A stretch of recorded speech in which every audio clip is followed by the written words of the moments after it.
this week, a slew of sex scandals came out on the American right, and I, for one, am the opposite of shocked. It's always the ones you most expect, isn't it? After all, protesting too much is all these sumbitches doth.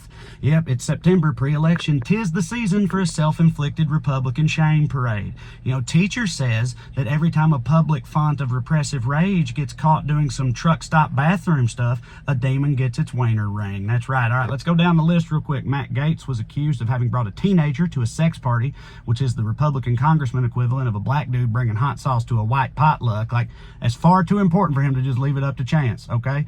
Also, a right-wing anti-LGBT school choice evangelist was outed as being a former gay porn star, which sounds like a Mad Lib, but is actually the reality we are all doomed to share. It's always the experts on the right you see these headlines about, right? Like, you're probably not going to see a headline that's like, Harvard immunologist and vaccine advocate found to have authored series of graphic dinosaur erotica, right? Probably. And even if you did, so what? That's fine. Dinosaur sex ain't got nothing to do with vaccines anyway. But at this point, when a pro-gay hater gets outed as being a secret gay, that's as American as apple pie, baby.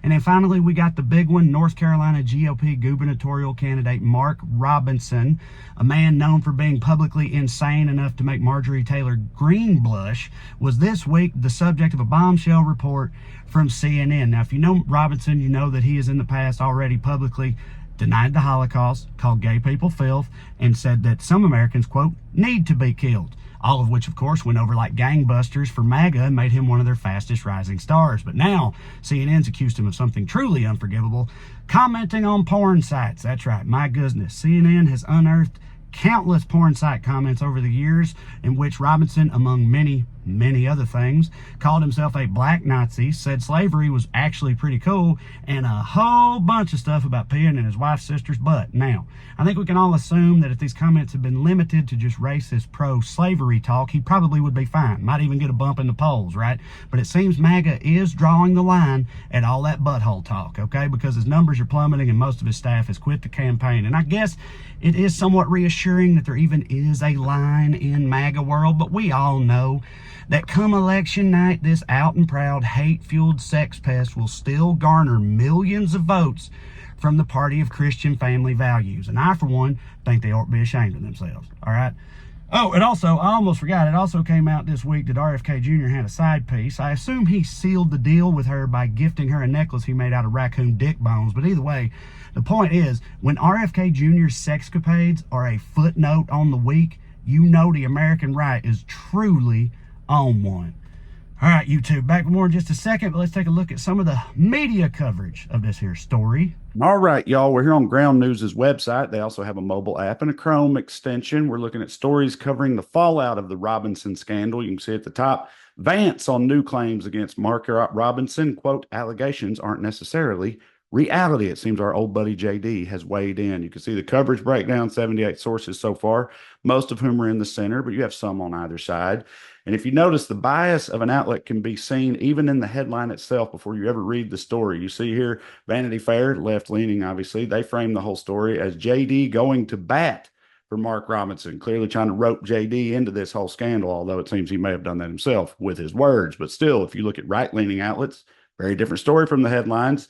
This one is all about a leaked memo, which apparently lays out Harris's strategy to tie Trump to Mark Robinson. So clearly, they're trying to make it sound a little conspiracy-y, make it seem like the Harris campaign might be behind this whole thing. And now it seems to me the strategy to tie Trump to Robinson would be just listen to either of them speak publicly. But hey, who am I to say? Either way, you can see how the bias shows through in the headline before you ever read the article. That's what you get on Ground News. Ground News is a startup and service that aims to combat bias in the media by adding context and transparency to all the news you consume. You can see before you ever read a story, you get extra information. You get the factuality rating. You get the bias of the outlet. You can see the ownership group, where the money comes from, right? You just get more context than you're going to get from anywhere else on Ground News. And one of my favorite features they have is the blind spot feature. This shows you stories that are not being covered on either side of the political spectrum. Right now, very few on the left talking about a story where Donald Trump gave out money at a grocery store. Very few on the right talking about a poll which shows Harris is more popular than Trump among AAPI voters. Now, you can see why either side might not be reporting that, but the point is this allows you to step outside of your own bubble every now and then, see what the other side is on about, something that I think we could all use a little bit more of. So if that sounds good to you, click the link in the description below or scan that QR code to check out Ground News today. You can try it for free, or you can get 40% off their highest tier Advantage program, which includes unlimited blind spot feature. By the way, listen, y'all, it's an election cycle. It's never been more important. Push back on the bias and BS. Try Ground News today. All right, YouTube, man, we're back. Yeah, listen, it still remains to be seen how this is going to affect the election overall. It looks like Robinson may be dead in the water, but Trump can still hang on in North Carolina. Who knows? After all, again, this is par for the course for them. Every candidate is crazier than the last. You lay down with shit dogs, you come up with poop fleas. They're learning that for themselves, and so far, it hasn't fully backfired yet, but Robinson will be the real litmus test of this. They're also seeing how they are going to handle it themselves on the right. JD was asked, do you believe him when he says it's not true? And JD said, I don't not believe him, which is another sign of the truly astute nature of JD's political acumen. This guy is an orator, the likes of which we have seldom seen. I don't not believe him. It's a classic use of the double negative. They teach that in rhetoric classes. I'm pretty sure JD knocking it out of the park publicly yet again, as he always does. And Trump so far hasn't said a single word about Robinson, which is weird because in the past he has literally said he was better than Martin Luther King. Seemed to be a huge fan, but is notably silent so far. I don't think they know how they're going to handle it. It's too late for them to get rid of Robinson. It seems at this point they're married to him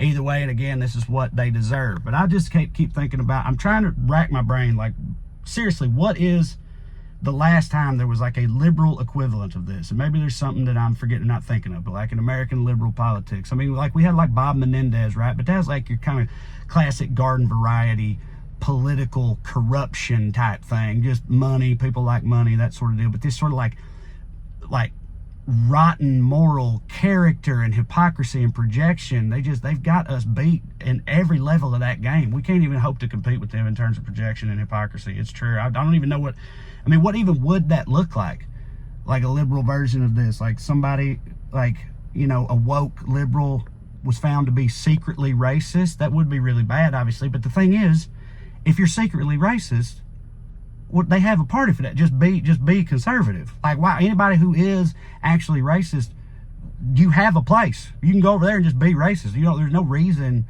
for you to be on our side. Or you know, like taking money away from charities and stuff like that. Again, we run into that type of thing every now and then. But like I said, you know, if you a greedy bastard of zero moral character, they have that. There's a club for that. It's called the American Republican Party, the GOP. Just join them, you know. So if you have these failings, I don't know where I think that's how you end up over there. It's like, you know, if you're really into racism and greed and stuff, then you know where you got to go. But the problem is they've also courted the Jesus people. You got it. The Lord comes hand in hand with that. And a lot of these people, a lot of these Republicans, they don't actually give a shit about the Lord, but they have to pretend to. So it leaves them in a sticky situation when it gets outed that really, you know, they're into all kinds of crazy dick and butt stuff, right? When they're supposed to be kneeling before God every Sunday. And I, for one, find it pretty hilarious. But yeah, on the American left, it's not the same because, you know, we're totally down with all that dick and butt stuff for the most part. We're fine with it. So there's just not as many opportunities for this type of like next level impressive hypocrisy on the left. You know, it's just, I don't know, maybe we should work on that in the future, but I feel pretty good about it. Anyway, getting into the thick of it now, y'all. We'll see what happens. I appreciate y'all watching and listening. I'm gonna put these things up here. This my special, probably damn boy, still up here for now. Also subscribe to the channel, watch all these videos, my podcasts and stuff. And the other one, the most important one to me, TreyCrowder.com. That's got all my tour dates. I'm a stand-up comedian. Come see me do stand-up comedy live and in person. That's what I really do. If I'm coming near you, you come see me. It's a good time. I think you'll dig it. I really do. But the most important thing is you keep watching these silly little things and I'll keep making them. I love you like chicken. See you. Bye.